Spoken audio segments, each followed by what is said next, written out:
سبيل الدموع سبيل مريح، تنهد يا صاحي كي تستريح. السلام على رسول الله وبعد. وعن أنس رضي الله تعالى عنه قال قال رسول الله صلى الله عليه وسلم في المرأة ترى في منامها ما يرى الرجل قال تغتسل متفق عليه. وزاد مسلم فقالت أم سلمة رضي الله تعالى عنها وهل يكون هذا؟ قال نعم. فمن أين يكون الشبه؟ حضرت انس ابن مالک رضی اللہ تعالی عنہ بیان کرتے ہیں رسول اللہ صلی اللہ علیہ وسلم نے اس عورت کے سلسلے میں اس عورت کے بارے میں آپ نے یہ حکم دیا جو عورت اپنے خواب میں وہی کچھ دیکھے جو مرد دیکھتا ہے. ایک عورت خواب میں وہ اس کیفیت سے گزرے جس کیفیت سے ایک مرد گزرتا ہے، تو اس عورت کے بارے میں رسول اللہ صلی اللہ علیہ وسلم نے یہ فرمایا کہ تغتسلو، کہ وہ عورت بھی غسل کرے گی، یعنی غسل جنابت جیسے مرد غسل کرتا ہے. یہ حدیث ہے اور یہ حدیث متفق علیہ بخاری اور مسلم دونوں میں. البتہ امام مسلم نے اسی روایت میں یہ زیادتی نقل فرمائی ہے کہ اس حکم کو سننے کے بعد ام سلمہ رضی اللہ تعالی عنہ ام المؤمنین انہوں نے سوال کیا رسول اللہ صلی اللہ علیہ وسلم سے کہ وَهَلْ يَكُونُ هَذَا؟ انہوں نے پوچھا کہ کیا عورت کے ساتھ بھی ایسا ہو سکتا ہے یا عورت کے ساتھ بھی ایسے ہوتا ہے جیسے مرد کے ساتھ ہوتا ہے، یعنی عورت بھی خواب میں دیکھتی ہے اس چیز کو. قال نعم، تو رسول اللہ صلی اللہ علیہ وسلم نے فرمایا بالکل، کیوں نہیں. فمن این یکون الشبہ، اور سوالیہ انداز میں آپ نے یہ پوچھا کہ یہ جو بچوں کی مشابہت ہوتی ہے ماں سے بچے کی جو مشابہت ہوتی ہے وہ کہاں سے آتی ہے، یعنی اسی کی وجہ سے بچہ ماں کے مشابہ ہو جاتا ہے. دیکھیے حدیث سب سے پہلے تو اس حدیث میں نبی کریم صلی اللہ علیہ وسلم سے جو سوال کیا گیا اور جس خاتون کی جانب سے یہ سوال کیا گیا اس کا ذکر اس حدیث میں نہیں ہے، لیکن ابو داؤد اور مسند احمد کے اندر اس کی تفصیل موجود ہے کہ یہ سوال کرنے والی خاتون کا نام ام سلیم ہے. ام سلیم رضی اللہ تعالی عنہ یہ حضرت انس کی والدہ ہے جو اس حدیث کے راوی ہے نا. اور آپ کو معلوم ہے کہ حضرت انس کی والدہ نے ان کے والد کے انتقال کے بعد دوسری شادی کر لی تھی جس صحابی سے، ان کا نام ابو طلحہ انصاری. تو انس کے جو والد ہیں وہ ہیں مالک ابن النضر، انہی کی طرف منسوب کر کے ان کو انس ابن مالک کہا جاتا ہے صحابی کو. ان کے جو والد تھے وہ اسلام انہوں نے قبول نہیں کیا، بلکہ ان کی والدہ ام سلیم نے جب اسلام قبول کر لیا تو اس غصے میں ہے نا ان کو چھوڑ کر کے ان کے والد جو ہے نا شام چلے گئے اور وہیں اس کی موت ہو گئی. اس کی موت کے بعد ام سلیم کو ابو طلحہ انصاری رضی اللہ تعالیٰ عنہ نے پیغام نکاح بھیجا شادی کرنے کی، دعوت دی تو انہوں نے یہ شرط رکھی کہ میں مسلمان ہو چکی ہوں، اگر آپ بھی اسلام قبول کر لیتے ہیں تو ہم آپ سے شادی کریں گے اور کوئی پیسہ آپ سے نہیں لیں گے، کوئی مہر نہیں لیں گے، یہ جو ہمارا اسلام ہے یہی ہماری مہر۔ چنانچہ ابو طلحہ انصاری نے ان کی اسی پیشکش پہ اسلام قبول کیا۔ ام سلیم یہ اپنے اسی نام سے مشہور ہیں، ام سلیم، لیکن ان کا اصل نام ہے سہلہ بنت ملحان۔ سہلہ بنت ملحان، یہ دو بہنیں تھیں، ایک ام حرام بنت ملحان اور ایک سہلہ بنت ملحان، اور دونوں مشہور صحابیہ ہیں۔ تو انہوں نے نبی کریم صلی اللہ علیہ وسلم سے یہ سوال کیا تھا۔ سوال یہ تھا کہ ایک عورت خواب دیکھتی ہے، جیسے ایک مرد بالغ انسان خواب دیکھتا ہے، خواب میں وہ یہ دیکھتا ہے کہ وہ جمع کر رہا ہے کسی سے، ہے نا، چاہے اس کی بیوی ہو یا کوئی بھی ہو، اور اس کے بعد وہ جو ہے منی کا خروج ہو جاتا ہے تو اس کے لیے غسل جو ہے نا واجب ہے۔ تو خاتون کا سوال یہ تھا، صحابیہ کا، کہ یہ تو مرد کے بارے میں معلوم ہے کہ ایسا ہوتا ہے، لیکن اگر عورت بھی کوئی اس طرح کی کا خواب دیکھے اور اس کو انزال ہو جائے عورت کو، تو کیا حکم ہے اس کا؟ تو نبی صلی اللہ علیہ وسلم نے کہا کہ بس وہی حکم ہے جو مرد کے لیے ہے وہی عورت کے لیے ہے۔ دیکھیے اس حدیث کو جیسے میں نے بتایا کہ یہاں پہ اس حدیث کو مختصر نقل کیا گیا ہے۔ اس حدیث میں یہ بتایا گیا کہ ام سلیم رضی اللہ تعالی عنہ نے اس سوال کو پوچھنے سے پہلے انہوں نے ایک تمہیدی گفتگو کی تھی، ہے نا، اور وہ گفتگو یہ تھی، انہوں نے کہا کہ اللہ کے رسول، ان اللہ لا یستحیی من الحق، کہ اللہ تعالیٰ اللہ تعالیٰ جو ہے سچی اور صحیح بات کو بتانے سے شرماتا نہیں ہے نا۔ تو اس لیے مجھے ایک سوال آپ سے کرنا ہے۔ یہ سوال اگرچہ عام طور پہ عورتیں نہیں کرتی ہیں، ہے نا، اس لیے کہ یہ ایک ایسا سوال ہے نا جس میں عورت کو شرم آئے گی، لیکن میں یہ سوال اس لیے پوچھ رہی ہوں کہ اللہ تعالیٰ حق بات کو بتانے سے شرم نہیں کرتا ہے، سمجھ گیا؟ تو اس کے بعد انہوں نے یہ سوال کیا تھا اور اس کے جواب میں نبی صلی اللہ علیہ وسلم نے یہ حکم بتایا۔ تو ان کی وجہ سے، ام سلیم کے اس سوال کی وجہ سے، ہے نا، خواتین اسلام کو شریعت کا ایک حکم معلوم ہوا، ہے نا۔ اگر وہ سوال نہیں کرتی تو ظاہر ہے کہ یہ حکم جو ہے نا جس واضح طور پہ ہمارے سامنے ہے شریعت کا، شاید اس طریقے سے یہ حکم نہ ہوتا۔ ہو سکتا ہے کہ علماء اس میں اجتہاد کرتے یا اپنی رائے دیتے، ہے نا۔ ایک پہلو تو یہ، دوسرا پہلو یہ ہے، دیکھیے اس میں کہ حضرت سلیم کے اس سوال، ام سلیم کے اس سوال کو ان کے بیٹے نے ہم تک پہنچایا ہے۔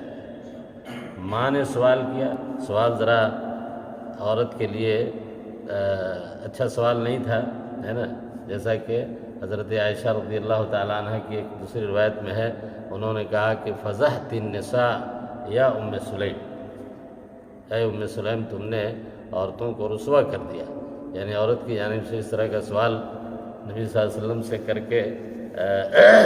ایک طرح سے یہ بتا دیا کہ عورت بھی اسی مرحلے سے گزرتی ہے جس مرحلے سے مرد گزرتا ہے نا۔ تو اس علمی اور دینی سوال کے ساتھ ساتھ اس ایسے سوال کو ان کی والدہ نے پوچھا اور اپنی والدہ سے حضرت انس نے اس واقعے کو ہم تک پہنچایا ہے۔ تو ایک بیٹا جو صحابی رسول ہے اور کیا کہتے ہیں وہ، انہوں نے اس کی رعایت نہیں کی حدیث کو ہم تک پہنچانے میں کہ ہماری والدہ کی اس میں فضیحت ہے، یا کہ ہماری والدہ کے حوالے سے یہ سوال ہے نا لوگوں میں جائے گا تو والدہ کے بارے میں لوگ کیا سوچیں گے، اس طرح کی کوئی چیز ان کے ذہن میں نہیں رہی، اور بیٹے نے ماں کے اس سوال کو اس امت تک پہنچایا ہے۔ سمجھ گئے؟ کہنے کا مقصد یہ تھا کہ علم کے باب میں ہے نا آدمی کو شرمندگی محسوس نہیں کرنی چاہیے۔ شرمندگی کا مطلب یہ ہے کہ آپ کوئی ایسا مسئلہ ہے جو مرد اور عورت کے تعلقات سے متعلق ہے یا خفیہ امور سے متعلق ہے یا اس کے علاوہ ہے نا، آپ مجلس میں ہیں اور آپ کو کوئی چیز معلوم نہیں لیکن آپ پوچھ نہیں پاتے ہیں، آپ سمجھتے ہیں کہ پتہ نہیں پوچھیں شیخ سے تو مجھے شرم آتی ہے، یا وہ پتہ نہیں مجھے بچے کیا کہیں گے یا شیخ کیا جواب دیں گے۔ اس طرح کی چیزیں بھی آدمی کو اس میں جو ہے نا جھجک، علم حاصل کرنے کے لیے کوئی جھجک آدمی کو محسوس نہیں کرنی چاہیے، اور جو ذہن میں سوال ہو اس کو بلا جھجک رکھنا چاہیے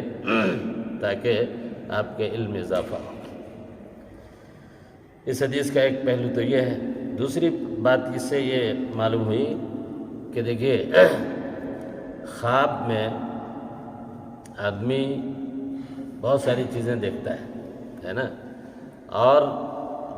جس خواب کا یا جس طرح کے مسئلے کا ذکر اس حدیث میں آیا ہے اس سے یہ پتہ چلتا ہے کہ اگر کوئی شخص خواب میں دیکھتا ہے کہ وہ کسی عورت کے ساتھ جمع کر رہا ہے نا، جو اس کی بیوی نہیں ہے مثال کے طور پہ، یہ بھی ہو سکتا ہے یا ہو سکتا ہے اس کی بیوی، تو اس خواب کی وجہ سے اس آدمی کی شخصیت پہ، اس کے تقدس پہ، اس کے علم پہ یا اس کے نیک ہونے پہ کوئی فرق نہیں پڑے گا۔ اس لیے کہ نبی کریم صلی اللہ علیہ وسلم کے سامنے جب یہ سوال رکھا گیا تو انہوں نے اس کی تنقید نہیں کی پہلے کہ کیوں ایسا سوال کر رہی ہے عورت جو ہے نا، یا نہیں پوچھا کہ بھئی عورت نے کیا دیکھا یا عورت کیا دیکھتی ہے یا مرد جو ہے نا کیا خواب میں دیکھتا ہے، بس تو اس سے یہ بات سمجھ میں آئی کہ خواب کا جو مسئلہ ہے تو وہ کسی کے ساتھ بھی ہو سکتا ہے، صحابی کے ساتھ ہوا، صحابیہ کے ساتھ ہوا، انہوں نے سوال کیا تو اس سے صحابی کے تقدس پہ کوئی فرق آیا نہیں آیا۔ تو اس خواب کو بنیاد بنا کر کے کوئی آدمی جو ہے نا اپنے بارے میں یہ تصور کرے کہ میں غلط راستے پہ ہوں، یا کہ میرا اس سے جو ہے نا مجھے ایسا لگتا ہے کہ جیسے میں صحیح نہیں کر رہا ہوں، خواب میں میں نے یہ دیکھ لیا وہ دیکھ لیا ہے نا جی، تو اس سے انسان کی نیکی پہ یا اس کے اوپر کوئی حرف نہیں آتا ہے۔ ایک بات یہ بھی اس سے حدیث سے سمجھ میں آئی۔ اور تیسری چیز یہ کہ یہ جو مسئلہ ہے عورت کے خواب دیکھنے کا اور کیا کہتے ہیں خواب میں احتلام کا ہے نا، تو اس حدیث سے معلوم ہوا کہ جیسے یہ صورتحال مردوں کے ساتھ ہے بالکل ویسے ہی عورتوں کے ساتھ بھی ہے، اس میں کوئی فرق نہیں ہے۔ بلکہ ایک حدیث میں آپ نے جواب دیتے ہوئے یہ کہا، جب تعجب کیا، جیسا کہ آگے والی روایت میں ہے، ام سلمہ رضی اللہ تعالیٰ عنہ نے اس سوال پہ اور اس جواب پہ تعجب کا اظہار کیا اور کہا کہ حل یکون ھذا، کیا ایسا بھی ہوتا ہے نا؟ تو نبی صلی اللہ علیہ وسلم نے فرمایا کہ انما النساء شقائق الرجال، انما النساء شقائق الرجال، عورتیں مردوں کا ایک حصہ ہے نا، انہی کا شق ہے، کوئی فرق نہیں ہے اس اعتبار سے ہے نا مرد اور عورت کے اندر۔ تو جس کیفیت سے مرد گزرتا ہے خواب کی حالت میں، اسی کیفیت سے عورت بھی گزرتی ہے۔ البتہ حدیث میں یہ صراحت ضرور ہے کہ نبی صلی اللہ علیہ وسلم نے یہ فرمایا کہ ہاں عورت غسل کرے گی اذا رأت الماء، اذا رأت الماء، یعنی خواب سے بیدار ہونے کے بعد جب وہ اپنے کپڑے میں ہے نا منی کو دیکھے یا اس کے اثر کو پائے، تب اس کے بعد جو ہے نا اس پہ غسل واجب ہے۔ تو یہ حکم مرد کے لیے بھی اور عورت کے لیے بھی۔ اس سے یہ بات سمجھ میں آئی کہ خواب میں کئی طرح کی کیفیات ہو سکتی ہے۔ مثال کے طور پہ ایک آدمی نے خواب دیکھا کہ میں نے کسی سے جمع کیا ہے نا، اور اس کے بعد جو ہے وہ بیدار ہوا تو دیکھ رہا ہے کہ وہ کپڑے میں اس کے آثار موجود ہیں، یعنی انزال کے، منی کے، تو یہ اس کے اوپر غسل واجب ہے۔ لیکن ایک آدمی خواب میں دیکھتا ہے یہ ساری کیفیت اور بیدار ہونے کے بعد دیکھتا ہے کہ کچھ نہیں ہے، کپڑے میں کوئی چیز نہیں ہے، تو اس پہ غسل واجب نہیں ہے۔ اس خواب کی بنیاد پہ غسل واجب نہیں ہوتی ہے۔ بات سمجھ رہے ہیں؟ میں کہنا یہ چاہ رہا تھا کہ خواب کی بنیاد پہ کوئی چیز واجب نہیں ہوتی ہے جب تک کہ اس کو آدمی بیدار ہونے کے بعد اپنے کپڑے میں نہ دیکھ لے۔ اور یہی چیز جو ہے نا خواب کے تعلق سے اور بھی مسائل میں ہے۔ خواب میں لوگ بڑی بڑی چیزیں دیکھتے ہیں، ہے نا، تو خواب کی بنیاد پہ کوئی چیز شریعت نے ثابت نہیں کیا ہے جب تک کہ خواب کے بعد اس کا وجود فی الواقع نہ ہو، ہے نا۔ میں نے بچوں کو بتایا کہ ہندوستان اور بر صغیر کے اندر ایک بڑی جماعت ہے مسلمانوں کی جس کی بنیاد ہی خواب پہ ہے۔ اس کے مؤسس صاحب نے خواب دیکھا اور کہ مجھے 7 اصول بتائے گئے ہیں خواب میں، اور اس کے بعد اٹھے اور ایک جماعت کی بنیاد قائم کر دی اور پوری دنیا کے لوگوں کو ہانک دیا اسی کے پیچھے، ہے نا۔ تو خواب کے اندر جو چیز دیکھی جاتی ہے اس کی کوئی اصل نہیں ہے، اس کی کوئی حقیقت نہیں ہے، اور اس کی دلیل یہ حدیث ہے۔ اس حدیث میں رسول اللہ صلی اللہ علیہ وسلم نے صاف طور پہ کہا کہ اذا رأت الماء، ہے نا، آپ خواب میں کچھ بھی کریں، ہے نا، آپ جس کیفیت سے بھی گزر رہے ہیں، بلکہ آپ نے خواب میں یہ بھی دیکھا کہ منی کا خروج ہو گیا، یہ بھی آپ نے محسوس کیا، لیکن بیدار ہوئے تو کچھ نہیں ہے، تو اس کا اعتبار، خواب میں ہونے والی چیزوں کا کوئی اعتبار شریعت کے اندر نہیں ہے۔ اچھا، اس کے بعد ایک کیفیت یہ ہوتی ہے کہ آدمی خواب دیکھتا ہے نا، اور جب بیدار ہوتا ہے تو کپڑے میں کوئی چیز محسوس کرتا ہے، تو اس چیز کے سلسلے میں بھی علماء نے کہا کہ وہ عام طور پہ، ہے نا، اس کیفیت سے گزرنے کے بعد جو چیز کپڑے میں ہو اس کو منی ہی مانا جائے گا، اور منی کے لیے بعض علامتیں متعین کی ہیں علماء نے کہ وہ اسی کی بنیاد پہ یہ فیصلہ ہوگا، اور اس کی بنیاد پہ غسل کرنا جو ہے نا واجب ہو جاتا ہے اس آدمی کے لیے۔ اچھا جی، ایک آخری بات جو اس حدیث میں یہ بتائی گئی کہ یہ جو بچوں کی مشابہت ہوتی ہے والدین کے ساتھ، بچہ والدین کی شکل و صورت اختیار کر کے اس دنیا میں آتا ہے، تو اس سلسلے میں اس حدیث میں بتایا گیا، نبی کریم صلی اللہ علیہ وسلم نے بتایا کہ مشابہت کی وجہ یہی منی ہے، مرد کے لیے، مرد کا اور عورت کا۔ اور آپ کو معلوم ہے، آپ جانتے ہیں کہ تخلیق کا جو نظام اللہ تعالیٰ نے بنایا ہے اس میں یہ ہے کہ مرد اور عورت دونوں کی مادہ منویہ کے اکٹھا ہونے کے بعد، ہے نا، نطفہ قرار پاتا ہے، اس کو نطفہ کہتے ہیں، پھر اس کے بعد وہ علقہ ہوتا ہے، پھر مضغہ ہوتا ہے، پھر مضغہ کے بعد جو ہے نا جسم ہوتا ہے، اس میں روح پھونکی جاتی ہے۔ اسی کو قرآن مجید میں اللہ نے ایک جگہ کہا کہ وہ خلقنا، کیا ہے،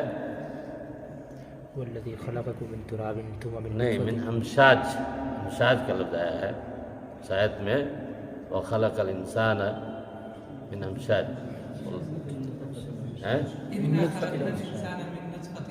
ہاں یہ صحیح، انا خلقنا الانسان نطفة امشاج۔ تو امشاج کے معنی جانتے ہیں کیا ہوتا ہے؟ امشاج کے معنی ہوتے ہیں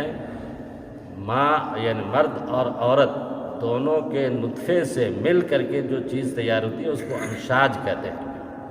یا اخلاط کے معنی میں لکھا ہے، یعنی ملا ہوا جو نطفہ ہے اسی کو قرآن نے امشاج کہا ہے۔ اچھا، تو اور ایک حدیث میں مزید اس کی صراحت اس طرح سے آئی ہے کہ جب مرد کا غلبہ، مرد کے پانی کا غلبہ ہو جائے، ہے نا، تو بچہ جو ہے باپ کے مشابہ ہوتا ہے، اور عورت کے پانی کا غلبہ اگر ہو جائے تو بچہ جو ہے نا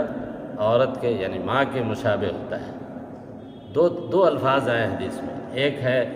سبق اذا سبق الماء، اور ایک ہے اذا علا، ہے نا۔ تو اس سلسلے میں علماء نے یہ لکھا ہے کہ دو صورتحال ہوتی ہے، ایک تو یہ کہ سبقت کے اعتبار سے یعنی باپ یعنی مرد کا جو منی ہے وہ پہلے اگر پہنچ گیا ہے نا عورت کی منی سے پہلے اس کے رحم میں، تو یہ سبقت ہے، اور اس صورت میں وہ بچہ جو ہے نا باپ کے مشابہ ہوگا، ہے نا۔ اسی طریقے سے اس کا الٹا ہے، ٹھیک ہے۔ ایک تو یہ، دوسرا یہ بتایا کہ یہاں علو کا جو لفظ آیا ہے یا سبقت کا جو لفظ آیا ہے اس کا مطلب ہے کثرت، یعنی دونوں میں سے جس کی کثرت زیادہ ہوگی مادہ منویہ کی،